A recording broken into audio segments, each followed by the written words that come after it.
강의에 앞서서 뒤에 보이는 병풍을 조금 소개하고자 합니다. 어머니가 도사인 12곡을 쓰신 겁니다. 이 강의에 가림막으로 쓰면 좋으리라고 생각해서 내놓았습니다. 지금까지는 내 그림을 배경으로 했는데 이제부터는 이 병풍을 뒤에다 두고 강의를 진행하기로 했습니다. 조금 다른 이야기 같은 거 하나 하겠습니다. 상당한 비중을 가진 학자가 역절을 하나 보내온 것을 보고 노력을 이렇게 낭비해도 되는가 하는 생각을 했어요. 그 중요한 문제를 다루어서 어떤 획기적인 이론을 정립하려고 하지 않고 사실을 자세하게 고찰하는데 많은 노력을 내가 보기에는 너무 많은 노력을 썼기 때문에 낭비했다고 하지 않을 수 없어요. 우리가 연구 작업을 하면서 그 작업에 타당성과 효율성을 함께 생각해야 됩니다. 효율성도 매우 소중합니다. 우리가 시간이나 노력이 무한히 가능한 거 아니니까 가난한 사람이 돈을 아껴 쓰듯이 시간이나 노력을 아껴야 합니다. 물론 젊은 사람에게는 더 많은 시간이 있고 하지만은 아무리 많은 시간도 결국 모자랍니다. 여기에 이어서 문학사를 어떻게 서술할 것이냐 하는 대한 생각을 조금 가다듬어 봅시다. 통상적인 방법은 작가와 작품을 고찰하는 것인데 작가와 작품을 고찰하면서 자료가 있는 것은 정말 지나치게 자세하게 하고 싶은 유혹에 빠질 수 있습니다. 그런데 작가와 작품을 고찰하면 작자 미상의 작품은 또 연대 미상의 작품은 돌보지 못해서 균형이 크게 어그러집니다. 이에 대한 대안은 문학 갈래를 들어서 문학사의 전개를 고찰하는 것입니다. 어떤 갈래를 거론하면 그 갈래에 속하는 작품을 하나하나 고찰하지 않더라도 일단 총체적으로 논의한 게 됩니다. 그러나 갈래 고찰은 갈래의 특징을 구별하는 데 너무 많은 노력을 기울일 수가 있고 또 갈래를 넘어선 일관성을 다루지 못합니다. 그래서 대안이라기보다 보완하는 방법이 주제를 고찰하는 겁니다. 오늘부터 몇 주일에 걸쳐서 실력 이야기, 영웅 이야기, 범인 이야기를 고찰하는 것은 갈래의 경계를 넘어선 주제를 다루자고 하는 것입니다. 제목을 서사시에서 소설까지 하고 좀 엉성하게 붙인 것은 갈래 구분은 너무 생각하지 말고 주제의 변천을 보자, 이렇게 보자는 것입니다.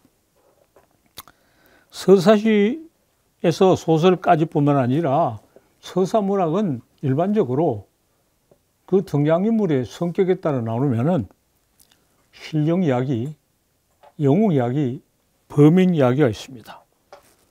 실력, 영웅, 범인이 서사문학에 등장하는 세 가지 인간형이며 이것들은 동시적으로도 존재하지만은 순차적으로 설령 이야기를 하다가 영웅 이야기를 넘어가고 범인 이야기로 넘어온 것이 이런 서사문학에서 본 문학사의 전체적인 전개다, 이렇게 말할 수 있습니다.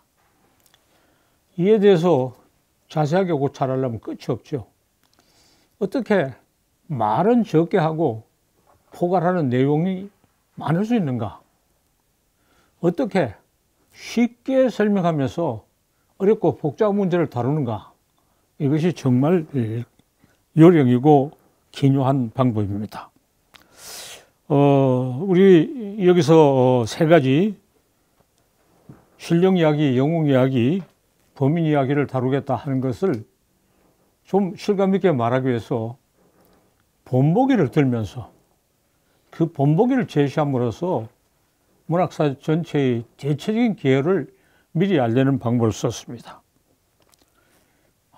신령을 세수로 나누는데 이것은 종류이면서 또한 단계입니다.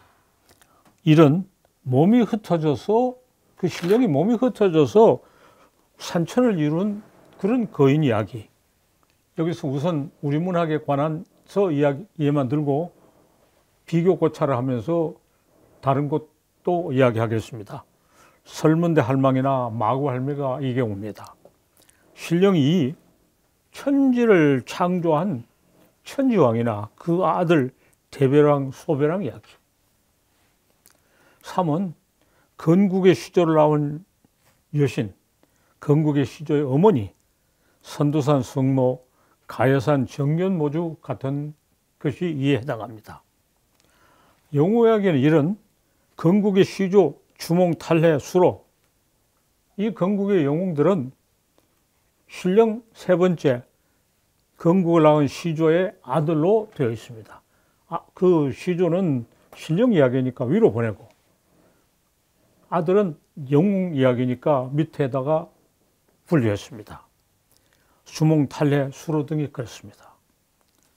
그런데 그것이 이런 영웅의 이야기가 서사무가의 남성 영웅으로 전시되기도 합니다. 괴내깃도가 그 경우고, 괴내깃도는 탐나국의 건국신사라고 말할 수 있지만 우리는 오늘날까지 전승되고 있는 서사무가를 통해서 알기 때문에 두 번째 부류로 다시 분류했습니다.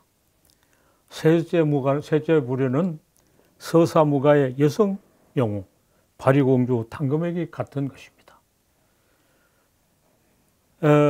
이 경우에 선두를 따지면 여성 영웅 이야기가 더 먼저 있었을 것 같고 그것이 영웅 신령 3으로 건국 시절 낮은 여성으로 나타났다 할 수 있지만은 우리가 지금 가지고 있는 자료는 후대 전승되고 있는 서사무가 자료이기 때문에 우리가 그 자료의 선후 관계를 따져서 일단 서사무가 여성 영웅을 영웅 세 번째 항목에다가 분류합니다. 이런 것에 대해서 세세하게 이야기하지 않고 우선 대강만 말합니다. 네 번째는 불운을 겪고 패배한 민중 영웅, 전국에 파다하게 전승되고 있는 아기장수 이야기나 임진왜란 때 김덕영 이야기가 이에 속합니다. 민중 영웅. 다시 범인으로 들어가면 첫째 부류의 범인은 영웅의 능력을 지니고 있으면서 범인의 삶을 살고 영웅의 능력을 발휘하는 홍길동이나 유충렬 같은 인물입니다. 범인의 두 번째 부류는 범인인데 어떤 특별한 계기가 있어서 시련을 극복한 인물입니다. 심청이나 춘향이 이에 해당합니다. 자기 능력 이상의 어떤 계기로 시련을 극복하게 됩니다. 세 번째 부류는 일상생활을 하는 인물인데 일상생활하는 범위는 너무 많습니다. 오늘날 서사문화는 다 이런 걸 다루는데 고전적인 예를 든다면 흥부와 놀부가 이 경우입니다. 신령 이야기는 천지 만물의 유래를 설명하기 위해서 필요했습니다. 영웅 이야기는 역사를 창조하는 주역이 등장하는 모습을 보여주었습니다. 특별한 능력이나 지위가 없는 예사 사람 누구나 소중하다는 자각이 이루어지면서 후대에 범인이 이야기의 주인공으로 등장했습니다. 요 한 단락에 그래서 문학사 전개의 개요가 나타나 있습니다. 우리는 그 개요를 파악하고 전체를 한눈에 보고 그리고 하나하나 들어가야 돼요. 자료가 있다고 해서 그냥 계속 자세하게 서술하는 사람들은 개요가 눈에 들어오지 않아요. 그런 구체적인 사실에 수렁에 빠져서 자기가 수렁에 빠져서 책 읽는 사람은 더 헷갈리게 하는 게 보통입니다. 전혀 바람지 않은 학풍이라 이렇게 말하겠습니다. 이제 이거 위에서 표에서 나타낸 신령 영웅 범인에 대해서 조금 더 이야기해 봅시다. 신령 1에서는 거대한 지모 여신이 지모 노릇한 대지의 여신이면서 모든 것을 산출했다는 뜻에서 우리는 지모란 말하고 지모신이라고 했습니다. 이 지모신 자체가 천지가 생겨나게 했다고도 하고, 또 신령 2에서는 하늘의 아버지 땅의 어머니 천부 지모가 만나서 낳은 아들이 이 세상을 창조했다고도 합니다. 1과 2 사이에는 상당한 거리와 단계적인 변화가 있습니다. 3에서는 천부와 지모의 아들이 이제는 천지를 창조하지 않고 나라를 세우도록 했는데, 그렇게 할 수 있는 그 원천과 공덕을 지모가 제공했다. 그러니까 지모의 기능이 바뀌고, 여기서는 천부는 일단 배제되고 지모가 부각되는 것을 볼 수가 있습니다. 영웅 1, 2, 3은 모두 영웅의 일생을 보여줍니다. 영웅의 일생이 무엇인가에 대해서는 이미 조금 말했고, 앞으로 더 자세하게 이야기할 예정입니다. 그 요점만 간추리면, 고귀한 혈통을 지니고 비정상도로 태어나 버림받아 죽을 고비에 이르렀다가 그런 인물이 구출되고 탁월한 능력으로 난관을 극복해 승리를 쟁취했다고 합니다. 영웅 1, 주몽탈래 수로는 고구려 신라 가락의 건국 시조이고, 제주도 서부에서 봤던 영웅 2는 탐나국의 건국을 말해준다고 할 수 있습니다. 영웅 3은 무당이 섬기는 신이면서 가련한 여인입니다. 민중공의 영웅 4는 불우한 처지에 태어나서 탁월한 능력을 지닌 탓에 모진 박해를 받고 비극적인 최후를 맞이했습니다. 이런 영웅이 다채롭게 존재하며 어떤 역사적인 관련을 가진다는 사실을 우리는 알고 구체적으로 탐색하게 됩니다. 범인일은 영웅의 능력을 가졌다고 했는데, 영웅의 일생을 보여주면서 사회적 불평등 때문에 싸워야 하는 범인입니다. 그 행적이 소설을 이룬 것이 범인 3과 상통합니다. 범인 2는 미천하게 태어난 예사 여성이지만은 시련을 극복하는 과정에서 영웅의 면모를 일부 보여줍니다. 범인 3은 흥부와 놀배 같은 인물은 예사 사람입니다. 제비가 물어온 박씨 때문에 생긴 이적이 있기는 하지만은 이 이적은 앞시대 문학과 연결되는 어떤 흔적이면서도 흥부와 놀부 이런 인물들의 일상적인 삶은 현실을 그대로 보여줍니다. 자, 이렇게 구분한 신령 이야기, 영웅 이야기, 범인 이야기를 문학과 다른 역사와를 연결시켜서 재검토해 봅시다. 신령 이야기는 문학이 종교와 공유했습니다.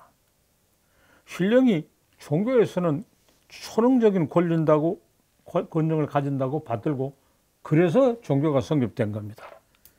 그러나 문학에서는 신령이 천지 만물의 생성에 관한 의문을 풀어주고, 또 천지 만물을 생성하고 창조하는 과정이 흥미롭다고 생각해서 문학에서는 신령 이야기를 합니다.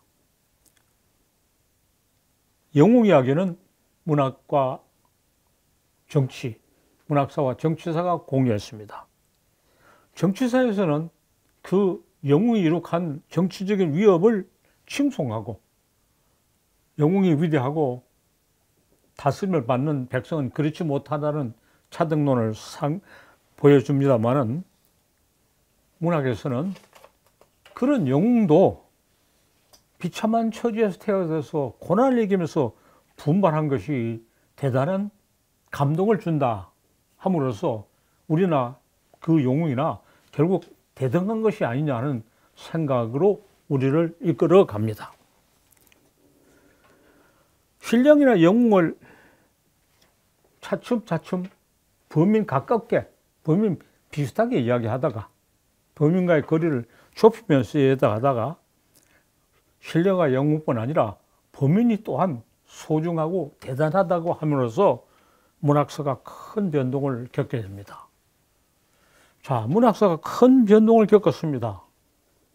문학사의 큰 변동, 또 역사 일반의 큰 변동은 어떻게 해서 생겨나냐 하는 큰 문제에 부딪힙니다. 아까 시간과 노력을 낭비하지 말고 큰 문제를 잡고 해답을 얻는 큰 작업, 이론을 창조하는 작업을 하는 게 바람직하다고 했습니다.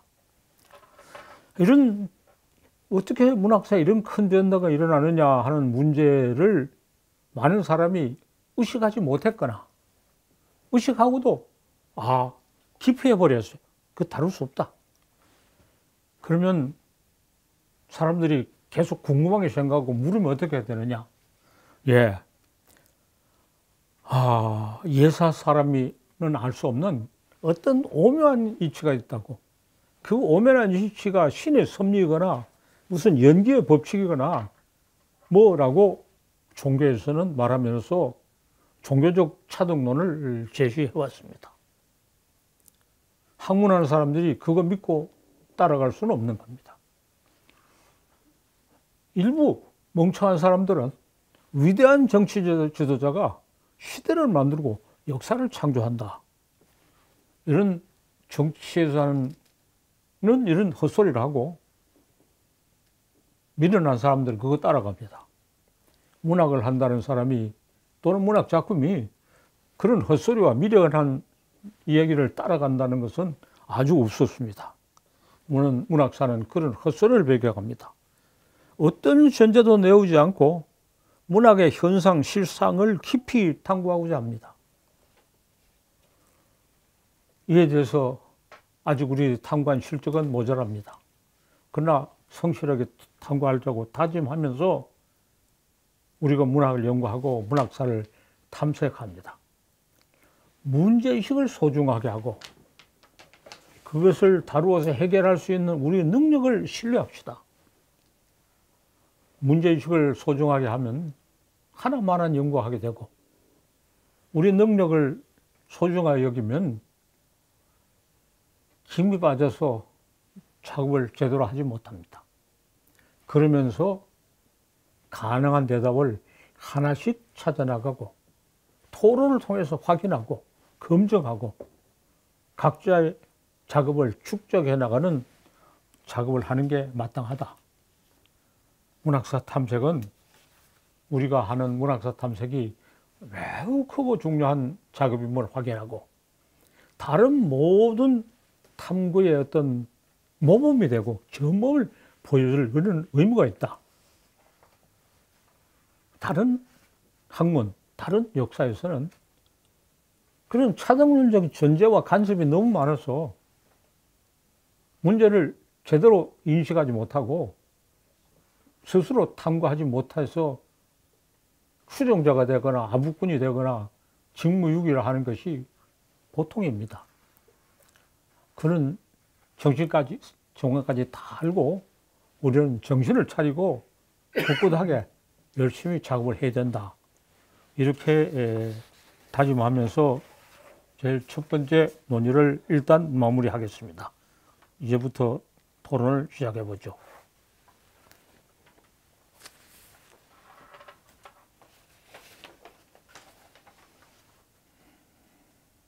제가 먼저 질문 올리겠습니다. 선생님 말씀 주신 것은 대체로 굉장히 정확한 핵심을 짚으셨다 생각하는데 여기서 한 가지 더 전제돼야 될 것은 문학사 탐색이 이제 과학과 만나는가 하는 문제는 여기서 말씀을 안 주셨거든요. 그래서 과학적인 어떤 해명 그것과 문학사 탐색의 본질적인 어떤 차이나 상호 관계 같은 걸 좀 말씀 주시면 어떨까 합니다. 예, 자료 실증에 몰두하는 사람은 과학을 신뢰합니다. 어떤 사실의 자체의 어떤 타당성을 과학적으로 검증할 수 있다고 생각합니다. 그러나 과학이란 것은 실험하고 측정하고 수치화할 수 있는 작업을 합니다. 우리가 보는 이런 커다란 변동은 관찰하고 탐험하고 실험하고 수치화할 수 있는 영역을 빠져나갑니다. 그보다 더 내밀하고 더 복합적인 어떤 원리가 있죠. 그래서 과학에 대한 신뢰를 접어두고 과학을 넘어서는 더 큰 능력을 가져야 이에 대해서 접근 가능합니다. 과학을 넘어서는 더 큰 능력을 뭐냐? 나는 늘 통찰이라고 해왔어요. 통찰이 과학을 배제하는 건 아닙니다. 과학을 필요로 하고 때로는 과학을 방법으로 씁니다. 그러나 과학에 매여서는 안 됩니다. 통찰. 그럼 통찰이란 무엇이며 어떻게 해야 하면 우리가 얻을 수 있느냐 하는 문제를 지금 함께 다룹니다. 오랫동안 통찰은 종교의 소관이라고 생각해왔어요. 하나님이 가지고 있는 능력, 초월자가 가지고 있는 능력을 우리 어떤 종교적인 수련을 하면 나누어 가져서 우리도 통찰에 참여할 수 있다고 생각했는데 종교적 전제는 타당하지 않은 걸로 발견되고 과학은 종교적 전제를 파괴하고 부정하는 공적을 세웠어요. 그러면서 과학은 통찰의 새로운 의의를 증명하는 건설의 작업은 하지 못하고 있어요. 과학에서 할 수 있는 게 아니라 우리는 문학에서 문학 연구를 통해서 그걸 앞질러 한다. 이렇게 봐야 합니다.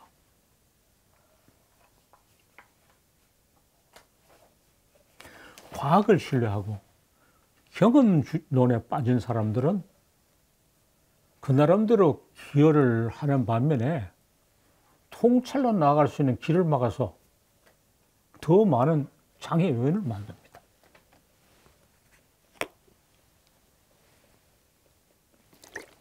근데 크게 보라는 말씀은 요즘 넓게 하고 깊게 하라는 깊이를 소홀히 할. 예, 큰 것과 넓은 것과 깊은 것은 같은 사실의 여러 측면입니다. 전체 범위를 보면 크지만은 높이 보고 깊이 보고 그것은 다 같은 이야기예요. 그건 모두 다 작게 보고 좁게 보고 얕게 보는 거하고 반대죠. 크게 봐야 깊이 보는 거죠. 좁고 깊이 본다. 예, 우물을 파도 한 구멍을 파야 된다. 좁고 깊이 보여야 된다는 것을 늘 그런 교훈으로 삼았는데 좁으면 깊이 들어갈 수가 없어요. 이렇게 송곳을 찌르듯이 학문의 세계에 들어갈 수 없어요. 상당한 범위의 넓은 안목을 가져야 깊이 들어가고 또 우리는 깊이라는 비유를 쓰지만 높이라는 비유를 써도 좋아요. 우리는 밑면과 높이의 관계를 보면 어떤 원뿔을 생각해 봅시다. 밑면이 높아야 높이 꼭지점 올라가요. 밑면이 좁은데 꼭지점을 위태위태하게 올리면 올라가지도 않고 위태위태해서 곧 쓰러집니다. 그러니까 좁고 깊이 파라고 하는 것은 매우 잘못한 교훈이다.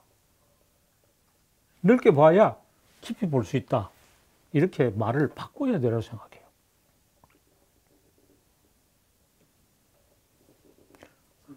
말씀 주신 것에 다시 생각해 보면 우리 인류사 전체에 특별하게 그 전체적인 말씀 주신 신인, 영웅, 범인의 단계적인 어떤 변천이 있는 것은 확실합니다. 그런데 이게 이제 세계적으로 전부 공유된 현상 아니겠습니까? 그러면 막연하게 그냥 신이라고 여기다가 인간의 무지라고 말할 수 있을지는 모르겠습니다만은 점차 우리 자신을 표현하는 방법으로 이렇게 바뀌고 있는 인물형 창조거든요. 그런 부분에 대해서 선생님께서는 지금 정치학자, 종교학자, 과학자까지 이렇게 말씀을 이렇게 배척하시면서 오히려 그 자체에 오면 어떤 원리 같은 것이 있는데 그것을 좀 통찰에 입각해서 찾았으면 좋겠다는 말씀이신데 혹시 그런 구체적인 안을 이 강의 처음 시작할 때 종교사, 정치사, 문학사를 구별하면 시작했어요. 그 이야기 오늘 이야기를 연결시켜 봅시다. 신령의 이야기는 종교사가 지배하던 이야기야. 영웅 이야기는 정치사가 끼어든 이야기야. 두 시대가 가고 우리는 문학사의 시대에는 범인 이야기를 중심 화제로 삼고 신령 이야기도 범인 이야기와 연결시키고 영웅 이야기도 범인 시작입니다. 종교는 자기네 주장을 교리화합니다.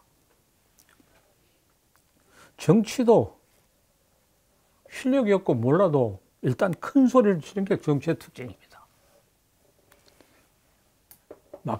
좀 나쁘게 꼬집으면 뻥을 잘 치는 거죠.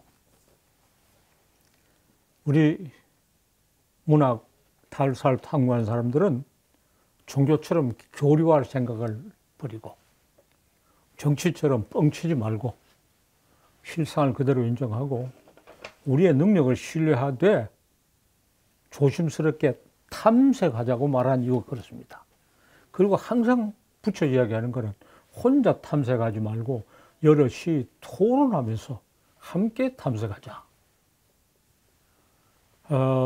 종교는 특별한 권능을 가진 사람이 따로 있다고 생각하고 정치도 뛰어난 지도자는 민중과 다르다는데 우리는 민중이 각기 지닌 역량을 각기 지닌 창조주권을 열성적으로 발령하면서 서로 토론해서 보완하자.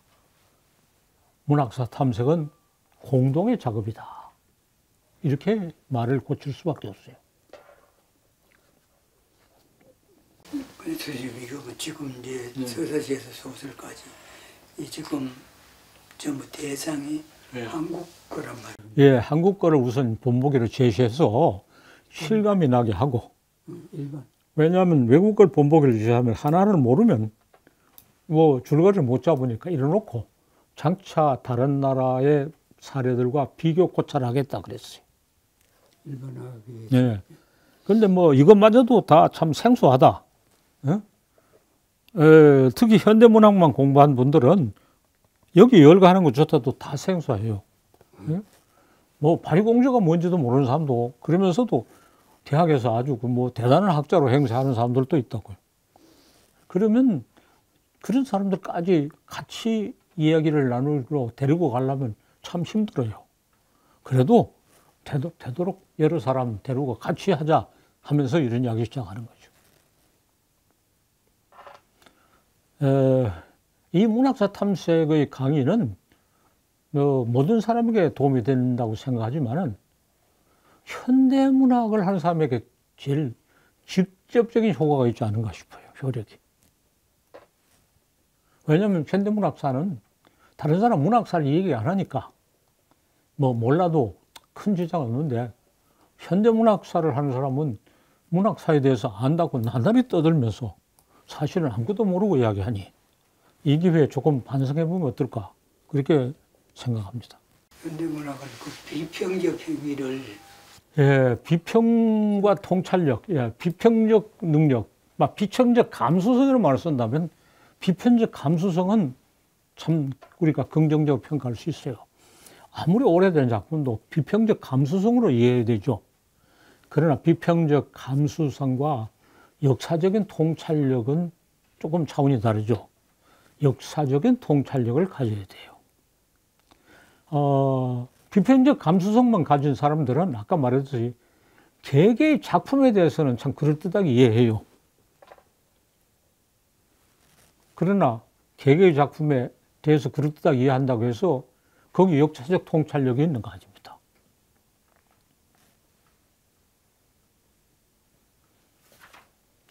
역사 철학이란 말을 써도 좋으나 역사 철학은 쉽게 개념화하고 역사 철학 얘기해보라면 남들의 역사 철학을 소개하는 걸로 철학 알기를 능사로 삼으니까 그 말을 피하고 역사적 통찰력이라 말해봅시다. 역사적 통찰력은 남의 통찰력을 갖다 소개하는 것은 통찰력일 수 없고 자기의 통찰력만 통찰력이죠.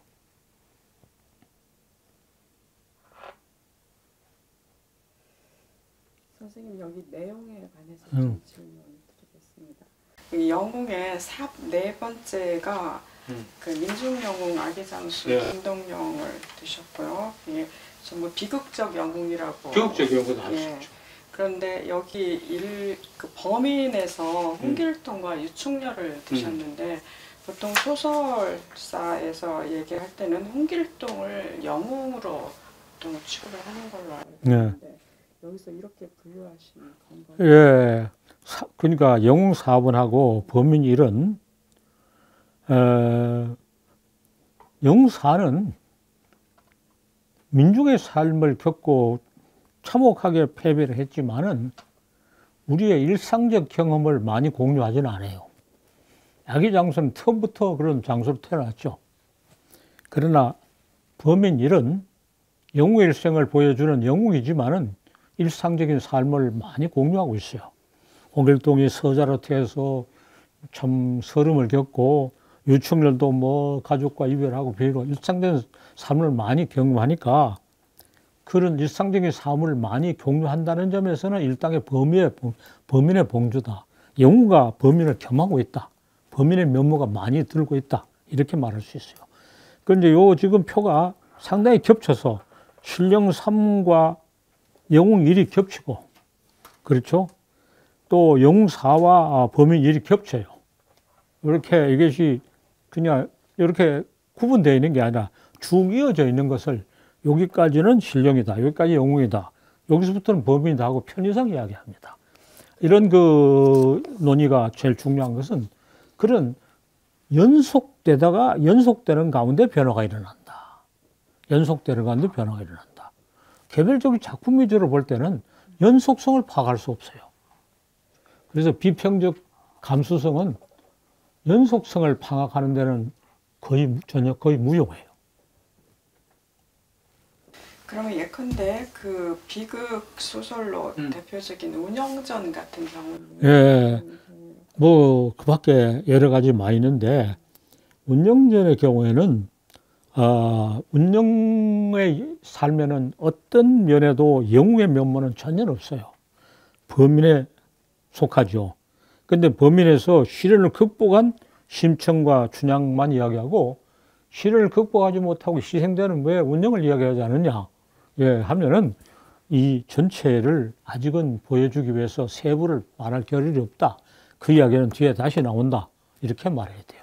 그래서 이런 개요를 파악하고 전체를 보지 못하는 사람들의 특징은 자꾸 너무 자세한 데다가 눈을 돌리니까 가령 세계 전도가 있고 한국 전도가 있고 경기도 지도가 있고 군포시가 있고 우리 동네 지도 있는데 세계 전도, 한국 전도를 그리면서 왜 우리 마을은 거기 없느냐고 자꾸 나오면 곤란해요. 그래서 크게 보고 차츰차츰 작게 들어갈 수 있는 능력, 이것이 중요한 통찰력이죠. 큰 것과 작은 걸 구별할 수 있는 능력. 아까 비평적 감수성은 크고 작은 걸 구별할 수 있는 능력은 없어요. 그러면 영웅의 일생의 구조는 분석하는데 한 관점 중 하나. 관점일 뿐 아니라 사실이죠. 우리가 보는 눈이 아니라 그 문학적 전승 속에 들어있는 사실이고 그 광맥을 찾아내서 꺼낸 거죠. 전체를 관측한다는 비유를 쓰는데 그런 전체의 모습을 관찰해서 찾아내는 거죠.